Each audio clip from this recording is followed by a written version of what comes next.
ये कहानी है ह्यू ग्लास की, एक ट्रैकर, एक पिता और एक ऐसा इंसान जिसे उसके साथियों ने मरा हुआ समझकर छोड़ दिया। लेकिन वो लौटा, जिंदा रहने के लिए नहीं, बल्कि बदला लेने के लिए। अमेरिका के वीरान जंगलों में एक गाइडिंग टीम शिकारी और फर हंटर्स के साथ कैंप लगाए हुए है। यह लोग जानवरों की स्किन, खाल इकट्ठा करते हैं ताकि उन्हें बेचकर पैसा कमाया जा सके। इस टीम में है ह्यू ग्लास, एक तजुर्बेकार ट्रैकर जो जंगल के हर निशान, हर खतरे को पहचानता है। उसके साथ है उसका बेटा हॉक, जो आधा नेचुरल अमेरिकन है। ग्लास की नजरें तेज हैं, उसकी चाल शांत और उसका इंट्यूशन बिल्कुल सटीक। लेकिन जंगल में केवल जानवर ही नहीं रहते, इंसान भी जानवर बन सकते हैं। एक सुबह जब सब शिकारी अपने काम में लगे होते हैं, अचानक जंगल में तीरों की बौछार शुरू हो जाती है। यह हमला है अरिकारा ट्राइब का, एक नेटिव अमेरिकन जनजाति जो अपनी जमीन की रक्षा कर रही है। तीरों और गोलियों के बीच भगदड़ मच जाती है। चीख पुकार, खून और मौत चारों तरफ बिखर जाती है। ग्लास अपने बेटे हॉक को संभालता है और बाकी साथियों को सुरक्षित निकालने की कोशिश करता है। टीम का आधा हिस्सा मारा जाता है, बाकी लोग किसी तरह एक नाव में चढ़कर नदी की ओर भाग जाते हैं। नदी से भागने की कोशिश। नदी की धारा तेज है, लेकिन अरिकारा का खतरा और भी तेज। ग्लास सलाह देता है, हमें नाव छोड़ देनी चाहिए, जंगल के जरिए चलना बेहतर होगा। फिट्जजेरल्ड, टीम का एक लालची और डरपोक शिकारी, इसका विरोध करता है। पर ग्लास की बात मानी जाती है क्योंकि सब जानते हैं ग्लास जंगल से बात करना जानता है। जंगल की बेरहम चुनौती। अब शुरू होती है असली परीक्षा। बर्फ से ढका जंगल, ठंडी हवा, कीचड़ और हर कदम पर मौत का साया। ग्लास सबसे आगे चलता है, अपने बेटे हॉक के साथ। वो हर निशान पड़ता है, हर खतरे को पहचानता है। फिट्जजेरल्ड पीछे पीछे चलता है, उसकी आंखों में जलन है। शायद ग्लास की इज्जत उसे चुभ रही है। एक सुबह जब ग्लास अकेला होता है, वो कुछ हलचल महसूस करता है और फिर सामने आता है एक विशालकाय ग्रिजली बेयर जो अपने बच्चों के साथ है। बेयर ग्लास को एक खतरा समझती है और उस पर हमला कर देती है। भयानक पंजों से हमला, जमीन पर घसीटना, उसके जबड़े, उसके क्लॉज, सब कुछ ग्लास को चीरते चले जाते हैं। ग्लास जानता है कि अगर वो कुछ नहीं करेगा तो मारा जाएगा। वो अपनी राइफल से फायर करता है, बेयर घायल होती है पर फिर हमला करती है। आखिरकार ग्लास अपने हंटिंग नाइफ से उसे मार देता है, लेकिन इस लड़ाई में वो खुद अधमरा हो चुका होता है। टीम का फैसला, मौत या बोझ। जब बाकी लोग उसे खोजते हुए वहां पहुंचते हैं, वो ग्लास को पेरली जिंदा पाते हैं।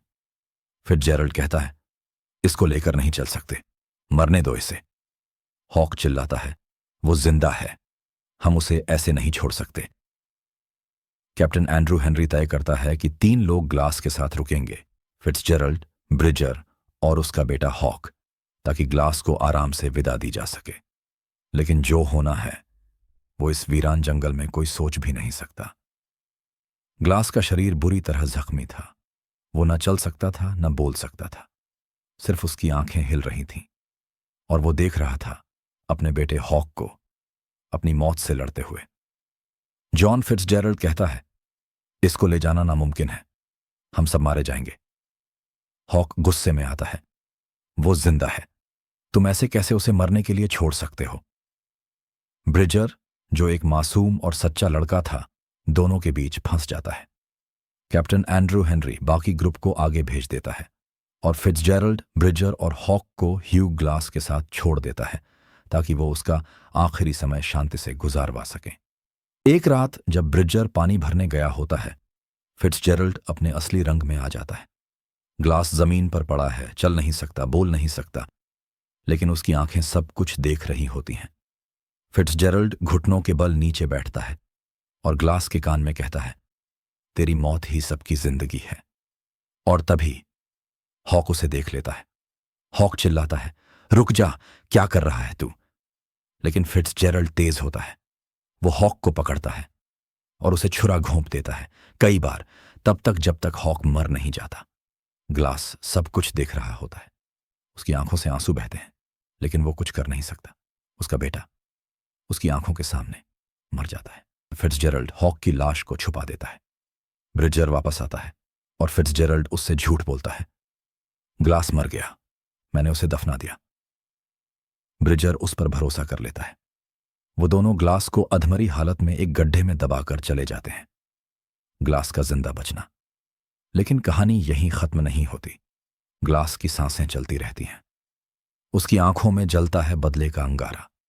बारिश होती है, मिट्टी ढीली होती है और वो किसी तरह उस कब्र से बाहर आता है, अपने जख्मों के साथ खून में लथपथ, हड्डियां टूटी हुई। फिर भी वो चलता है, हौले हौले, रेंगता हुआ। बस एक ही चीज उसके दिमाग में चल रही होती है, फिट्जजेरल्ड, तूने मेरा बेटा मारा है, अब मैं तुझे जिंदा नहीं छोड़ूंगा। फिर से जी उठना। ग्लास का शरीर टूटा हुआ है, मगर उसकी आत्मा अब एक शिकारी बन चुकी है। वो पेड़ों की छाया में छुपता है, जड़ी बूटियां ढूंढता है, गंदे पानी से जख्म धोता है, कीड़े खाता है, सिर्फ जिंदा रहने के लिए। ठंडी हवा में कांपता हुआ ग्लास अब धीरे धीरे मौत से ऊपर उठता है, एक नई जान बनकर, एक रेवेनेंट बनकर, यानी जो मौत के बाद भी लौट आए। ग्लास अब मौत को हर बार मात दे चुका है। भालू का हमला, बेटे की हत्या, जंगल की ठंड, घोड़े के पेट में रात बिताना। अब उसके शरीर में मांस कम, जख्म ज्यादा है, लेकिन उसकी आंखों में आग बाकी है। फोर्ट कायोवा, वापस इंसानों के बीच आखिरकार ह्यू ग्लास पहुंचता है। फोर्ट कायोवा, वही किला जहां से उसने सफर शुरू किया था।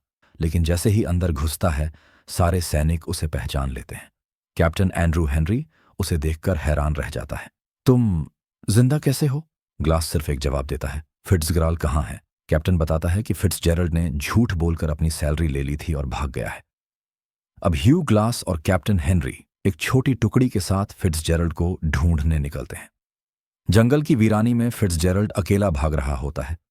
उसे एहसास है कि ग्लास अब भी जिंदा हो सकता है और वो उसे ढूंढने आएगा।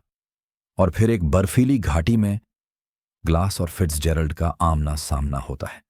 फिट्जजेरल्ड बंदूक निकालता है, गोली चलाता है, ग्लास बचता है। वो जख्मों से भरा है, फिर भी पूरी ताकत से दौड़ता है। दोनों के बीच एक भयंकर संघर्ष होता है, घूंसे, छुरे, खून, और दोनों जमीन पर एक दूसरे को मारने की कोशिश कर रहे होते हैं। अब उसके पास मौका है, बस एक छुरा, और सामने वो इंसान जिसने उसके बेटे को मारा। फिट्जजेरल्ड कहता है, मार दे मुझे, तू यही चाहता है ना? ग्लास की आंखें जल रही होती हैं, लेकिन उसका दिल थक चुका होता है। वो फिट्जजेरल्ड को घसीटता है और उसे नदी की ओर ले जाता है।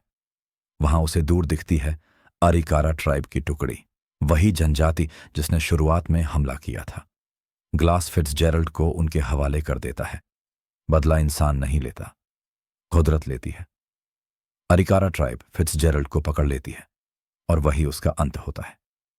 ग्लास की आंखों से बहती शांति। ग्लास थक चुका है। वो अपने बेटे हॉक की आवाज को फिर से महसूस करता है। पापा।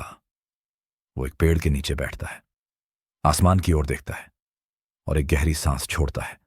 उसकी आंखों में अब न आग है, न आंसू, बस शांति है।